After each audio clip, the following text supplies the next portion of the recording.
Hi, I'm Brad Massey, the Saunders Foundation Curator of Public History here at the Tampa Bay History Center, and this is another episode of From the Collection. Today we will be looking at items from our collection that tell the story of colonial treasure and how Spanish ships transported this gold and silver throughout the world.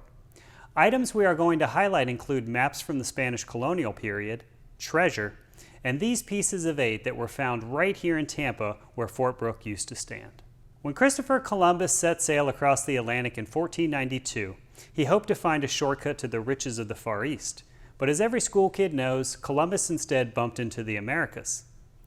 Columbus was disappointed that he did not find a cross-Atlantic route to Asia, but 16th century conquistadors and the Spanish crown later found treasure in the Western Hemisphere in the form of silver and gold. The discovery of these precious metals made Atlantic voyages profitable and plentiful for 3 centuries.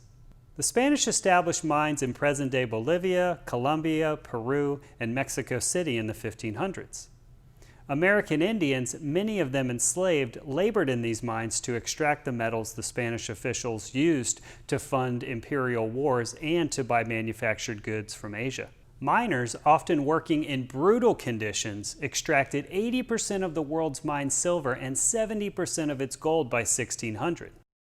During this time, Spanish reales and pieces of 8 became global currency that linked American Indian labor, Spanish treasure ships, and Chinese silk producers into a worldwide web of commerce.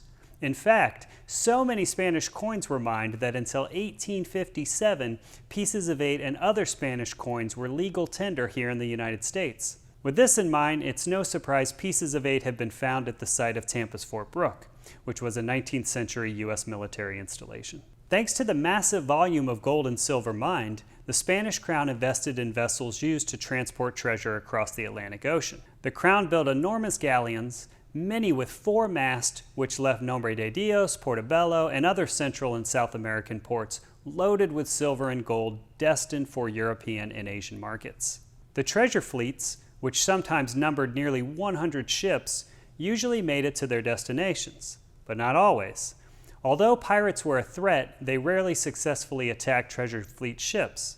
Storms, however, wreaked havoc.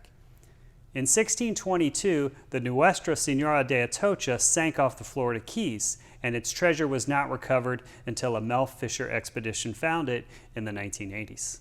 The makeup and size of the Spanish treasure fleets ebbed and flowed, but treasure ships continued to sail until the Spanish officially brought them to an end in 1789.